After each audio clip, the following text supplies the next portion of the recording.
Balaji auction బిల్డ్వెల్ private limited దాదాపు 1175 కోట్ల రూపాయలతో 1000 మందికి డైరెక్ట్ గా ఇండైరెక్ట్ గా ఈ రోజు ఎంప్లాయ్మెంట్ క్రియేట్ చేయడం. లారస్ బయో ప్రైవేట్ లిమిటెడ్ అచ్యుతాపురంలోనే 573 కోట్ల రూపాయలతో 200 మంది ఎంప్లాయీస్ కి క్రియేట్ చేయడానికి వారు కూడా ముందుకు రావడం. Styrex life sciences, Laurus labs limited unit 7, Laurus synthesis private limited unit 3, ఇవన్నీ కూడా ఇక్కడ రావడం చాలా శుభపరిణామం. వాళ్ళందరూ కూడా ఒకసారి గట్టిగా మనం అందరూ కూడా హృదయపూర్వక అభినందనలు తెలియజేస్తూ, ఇవాళ మీరు అందరూ చూస్తారు ఇందాక ముఖ్యమంత్రి గారు లైవ్ లో మీ అందరికీ ప్రెజెంటేషన్ చూపించడం జరిగింది.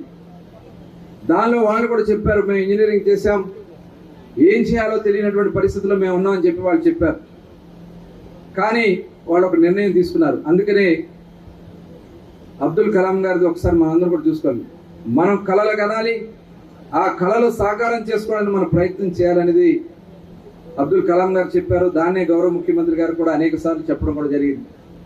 మనం కూడా మన రాష్ట్ర పరిస్థితులు మనం చూసాం. గత 5 సంవత్సరాలు అస్తవ్యస్త పరిపాలన చేశారు. ఇండస్ట్రీస్ వెనక్కి, పరిశ్రమలు లేవు, ఉద్యోగాలు లేవు. యువతకి చివరికి గంజాయికినో డ్రగ్స్ కు అలవాటు చేసినటువంటి పరిస్థితి గతంలో మనం చూసాం. ఇవాళ అవన్నీ కరెక్ట్ చేసుకుంటూ వస్తా ఉన్నాం.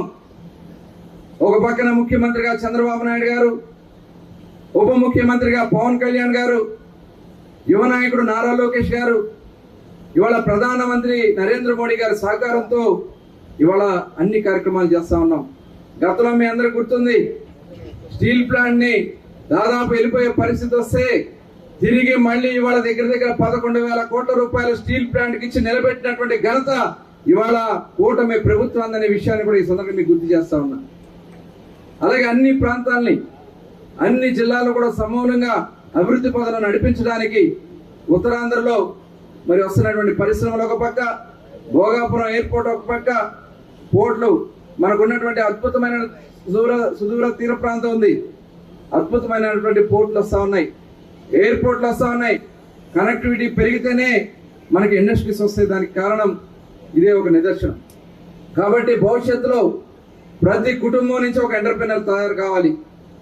దానికి ప్రభుత్వ పరంగా భూములు కేటాయింపు చేయడం కానీ అనేక పాలసీస్ కూడా తీసుకున్నాం. ఈ రోజున మనం ఇండస్ట్రియల్స్ పాలసీ తీసుకున్నాం, డ్రోన్ పాలసీ తీసుకున్నాం, ఇలా అనేక ఎలక్ట్రానిక్ పాలసీ, ఈ పాలసీలన్నీ కూడా తీసుకుని ప్రతి కేబినెట్ ముందు కూడా అవన్నీ కూడా డెసిషన్ తీసుకుని ఇవాళ అవన్నీ కూడా ఇంప్లిమెంట్ అయ్యే విధంగా కార్యక్రమాలు చేస్తా ఉంది ప్రభుత్వం. దానికి ప్రజలు కూడా మీరందరూ కూడా అర్థం చేసుకోవాలి. ఒక పక్క సంక్షేమం అందించాలి, ఒక పక్క అభివృద్ధి చేయాలి, ఒక పక్క మళ్ళీ ఎంప్లాయ్మెంట్ క్రియేట్ చేయాలనే లక్ష్యంతో ఈ ప్రభుత్వం పనిచేస్తా ఉంది.